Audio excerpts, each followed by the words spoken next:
How's it going today, guys? My name is JSP, and again, I took a little bit of a break for Christmas, and I had other stuff going on. But forget that. We have plenty to talk about with the Bears. They're obviously still on like an 8-game losing streak, and lost to the Bills, which I predicted. I didn't make a prediction video, but I predicted that. I mean, anybody would. My dog's taking some water.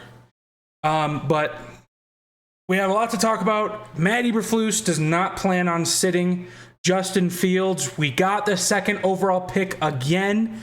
We lost it for like a week, and then the Broncos won, and then they looked embarrassed. They looked embarrassing on Christmas, which was brutal to watch because the whole world watched it.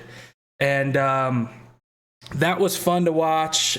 Not really, but thank you, Denver. I live here in Denver. I've been thanking them this whole time. look at my dog. Can you go? Can you get out of the video? Go. Okay. I've been thanking these Broncos fans for giving us a second overall pick once more. And I've been also thanking Broncos fans because if we did not get Justin Fields, I have a feeling we would be stuck with Russell Wilson right now, and he does not look fixable. As much as the Broncos owners and coaches want to say that he's fixable, he is not. And I'm not 100% saying it's all on Nathaniel Hackett. So I think they should have given him at the least one more year. They didn't say how long they signed him for, but it's definitely more than 1 year, 2 years. I'm guessing it was probably 4 to 5 years, kind of like Vic Fangio, but they fired him after I think 3. But Nathaniel Hackett was not great. I'm not saying he was great, but I'm not saying it's also 100% his fault. It's also Russell Wilson. It's also the team around him. Russell Wilson looked so bad on Christmas, like so bad. I think if they wanted to trade him, I don't even think they would get a first for him at this point. And they traded 3. This could go down if it doesn't work out. It's only the first year.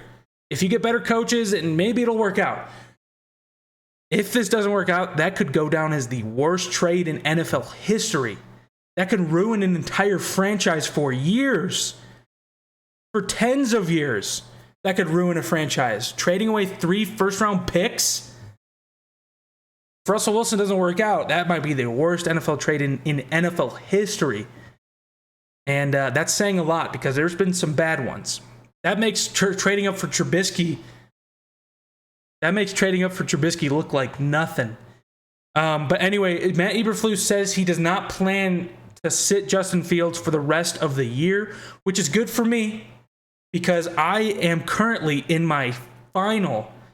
I'm in the finals in one of my fantasy leagues. I did 2 this year, and one of them I was like 8-7. I didn't even make the playoffs, and then I went I think 8-6, and I made the playoffs in the other one. Actually, I think I went 7-7 in the other one, 8-6 in this one. I made the playoffs. I was the 6th or 5th seed, whatever, and I knocked out the number 1 seed. He had Jalen Hurts. He got injured. He picked up Gardner Minshew, which got him 30 points. But I got Justin Jefferson, AJ Brown. I got TJ Hawkinson, who put up a really freaking good game. I had a blast beating him. So I hope I win. There's a big pot in it, and I hope I win because I'm at least doubling my money. I'm getting first or second place. I'm at least doubling my money if I lose, unfortunately. But it doesn't look like I am. And the reason I'm bringing this up is because I'm playing Justin Fields. I am benching Justin Herbert in the final. I am playing Justin Fields against Detroit to possibly win me my fantasy league. And I hope he goes off. Justin Herbert was disappointing yesterday on Monday night. He gave me 5 points. He threw no touchdown passes. He lost a fumble. He threw 2 picks. He just was not the move yesterday. He got me 5 points, but because the rest of my team was so good, I still won in the semifinal. So I'm benching Justin Herbert for Justin Fields in my final, and I'm playing against Josh Allen. We'll see how it goes. Wish me luck. But anyway, we have the second overall pick. It's possible.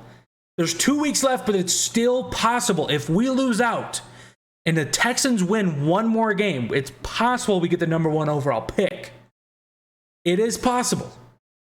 And it's obviously so much more valuable because there is a lot of teams desperate for a quarterback. And I think the Colts are one of them. No, I don't think. I know the Colts are one of them. They're done. They're completely done. At least they should be.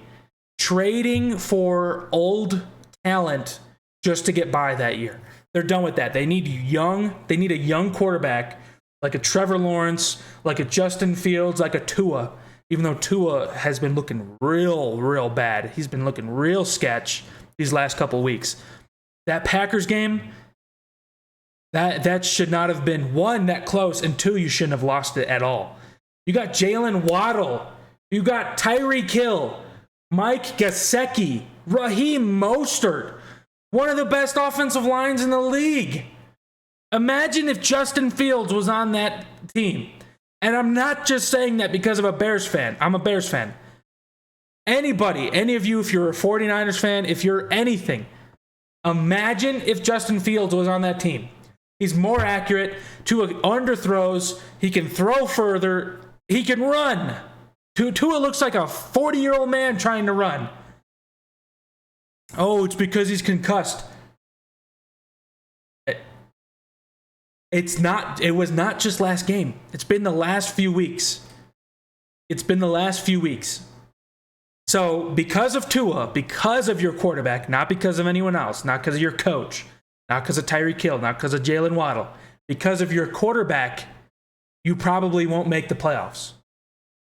So, in the end, I'm happy with my quarterback. I'm happy we didn't get Mac Jones. Mac Jones looks awful, for one.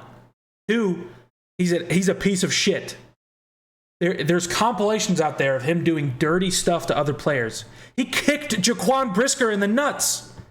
Why would I want that dumbass on my team? He slid Jaquan Brisker as a good player. He didn't want to fucking get a penalty. He didn't want to hurt anybody because you're sliding like a good player should. He jumped over Mac Jones, and Mac Jones raised his leg on purpose and kicked him in the nuts.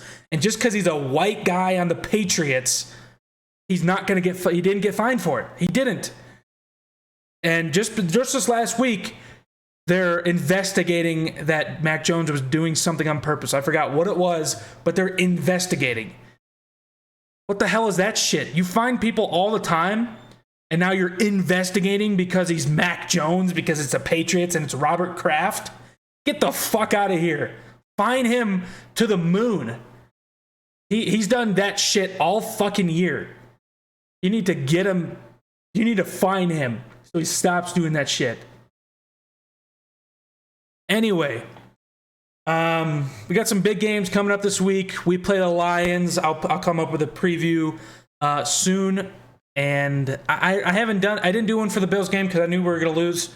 There wasn't really much to talk about. I didn't think we were going to lose by that much. And we were up at halftime. And then I don't know what happened second half. But just we shit the bed like we always do second half. But anyway, I also wanted to talk about Luke Getsy.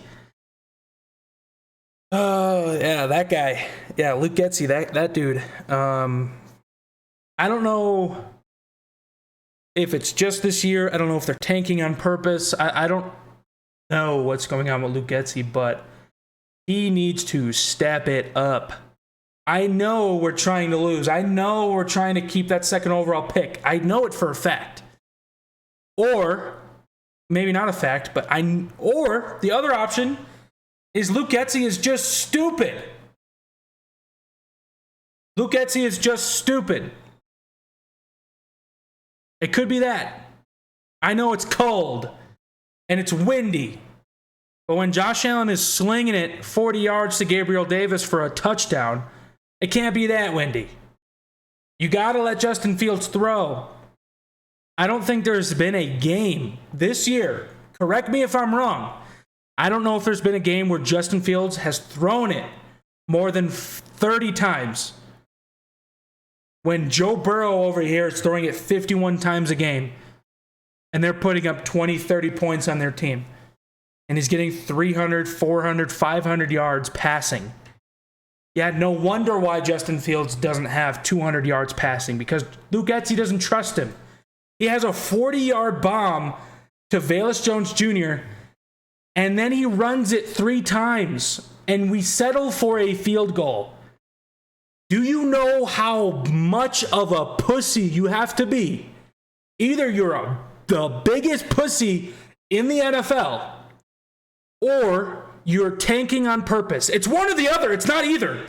It's not anything else. It's one or the other. You're either tanking on purpose, or you're the biggest motherfucking pussy I have ever seen play calls. Call plays. Who throws a 40-yard bomb to Velus Jones Jr. and runs it 3 times and we get 2 yards and we settle for a field goal? What the hell is that play calling? It makes no sense. Get your head out of your ass. Yeah, I know, buddy. I'm going to feed you in a second. I am going off on YouTube, all right? He's crying because I'm soaking his food right there. Okay? I'm going to feed him. We do feed him, I promise. Anyway, Luke Getsy has not earned my trust. He earned my trust earlier in the year. He seemed like he knew what he was doing with Justin Fields. He seemed like it. After that Dolphins game where he broke the record for the most rushing yards in a game, in a regular season game, it looked like he knew what he was doing. I was all in on Luke Getsy. But these past few weeks, oh my goodness, it looks like he doesn't even know how to run a competent offense. And he has again lost my trust. Again. There was a few play calls in this game that made me shake my head and say, oh my God, get Getsy off my team. Because what the hell did I just witness as a play call? That is not good. You should not. I know he's a first-year play caller. He's a first-year offensive coordinator. But you cannot do that. You cannot. I have to go back and I have to rewatch it. I've been busy. It's Christmas time. But there was just a lot of plays where I was just like, holy shit, did you just call that play? I could have called a better play, and I don't even... I played football in high school, and I could have called a better play. And it's starting to piss me off. Yes, I know he's only thrown it 20 times in a game. Like he throws it like 20 times per game. And I understand there's no wide receivers. It was cold. But you have to start letting him throw it more. We've seen flashes. No. We've seen more than flashes. We've seen a lot more than I thought I would this year. But when Justin Fields ends the year with 2,200 passing yards, that's not enough, man. That's not enough. That's disappointing. So anyway, I will see you guys in the next one, and bear down. I will have another video out soon. See you guys. Subscribe. Bye.